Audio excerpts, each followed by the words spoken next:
নমস্কার বন্ধুরা, আজ আমি বানাবো নিরামিষ ফুলকপি আলুর রসা। একটি মাঝারি সাইজের ফুলকপিকে দেখুন এইভাবে ছোট টুকরো করে কেটে ভালো করে পরিষ্কার করে রেখেছি। আর নিয়েছি দুটো বড় সাইজের আলুকে এইভাবে ডুমো টুকরো করে কেটে ধুয়ে রেখেছি। এইবারে মূল রান্নায় চলে আসছি।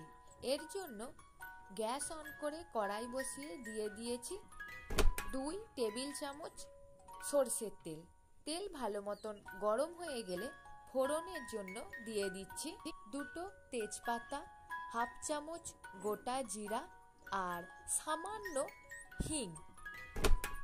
নিরামিষ রান্নায় চেষ্টা করবেন হিং ব্যবহার করতে, তাহলে খেতে ভালো লাগবে।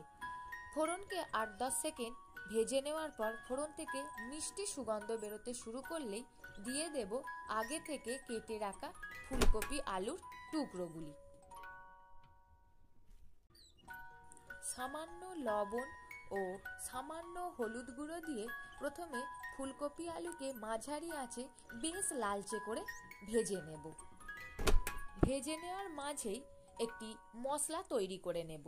এর জন্য নিয়েছি 2 চামচ পোস্ত, হাফ চামচ চারমগজ আর 8-10 টুকরো কাজু বাদাম। সামান্য জল দিয়ে একটি মিহি পেস্ট বানিয়ে নিতে হবে। আলু ফুলকপি বেশ লালচে করে ভাজা হয়ে গেছে। যতক্ষণ না এই রকম লালচে রং আসে ততক্ষণ ভেজে নেবেন। এই ভেজে নেওয়ার সময় যেহেতু ভালো করে ভাজা হয়ে গেছে, তাই দিয়ে দেব 1 চামচ আদা বাটা, একটি মাঝারি সাইজের টমেটো কুচি। আদা টমেটোকেও ফুলকপি আলুর সঙ্গে খুব ভালো করে নাড়াচাড়া করে ভেজে নেব। আদা টমেটোর যে একটা কাঁচা গন্ধ আছে, সেটা যতক্ষণ না চলে যায় ততক্ষণ খুব ভালো করে ভেজে নিতে হবে। 2-3 মিনিট ধরে আদা টমেটোকে সবকিছুর সঙ্গে খুব ভালো করে ভেজে নেওয়ার পর আদা টমেটোর কাঁচা গন্ধ চলে গেছে, একই সঙ্গে টমেটো নরমও হয়ে গেছে।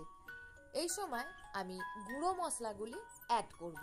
এর জন্য প্রথমেই দিয়ে দিচ্ছি 1 চামচ জিরা গুঁড়ো, 1 চামচ ধনে গুঁড়ো, হাফ চামচ হলুদ গুঁড়ো, হাফ চামচ লঙ্কা গুঁড়ো। ঝালটা অবশ্যই নিজেদের স্বাদ মতন ব্যবহার করবেন। স্বাদ অনুযায়ী লবণ।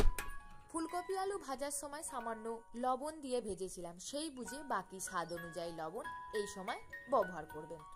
মশলা যাতে পুড়ে না যায় তার জন্য দিয়ে দিলাম সামান্য পরিমাণে জল। এইবার গ্যাসের আঁচটা মাঝারিতে রেখে মশলাকে সবকিছুর সঙ্গে খুব ভালো করে কষিয়ে নিতে হবে। মশলা কষানোর ওপর রান্নার টেস্ট অনেক অংশে নির্ভর করে, তাই মশলাটা খুব ধৈর্য ধরে কষতে হবে।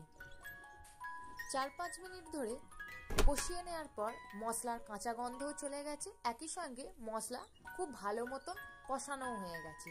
এই সময় দিয়ে দেব আগে থেকে যে পোস্ত, চারমগজ, কাজু বাদামের পেস্টটা বানিয়ে রেখেছিলাম, সেই পেস্টটা।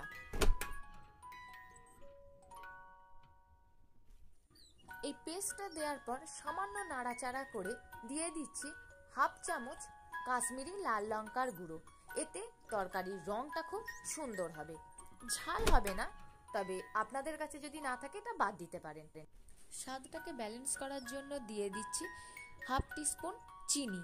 তবে কেউ কেউ যদি চিনি একদমই অপছন্দ করে থাকেন তাহলে এটা বাদ দিতে পারে, তবে দিলে কিন্তু খুবই ভালো লাগবে। পোস্তর কাঁচা গন্ধটা চলে যাওয়া পর্যন্ত এই সব কিছুকে খুব ভালো করে কষিয়ে নেব।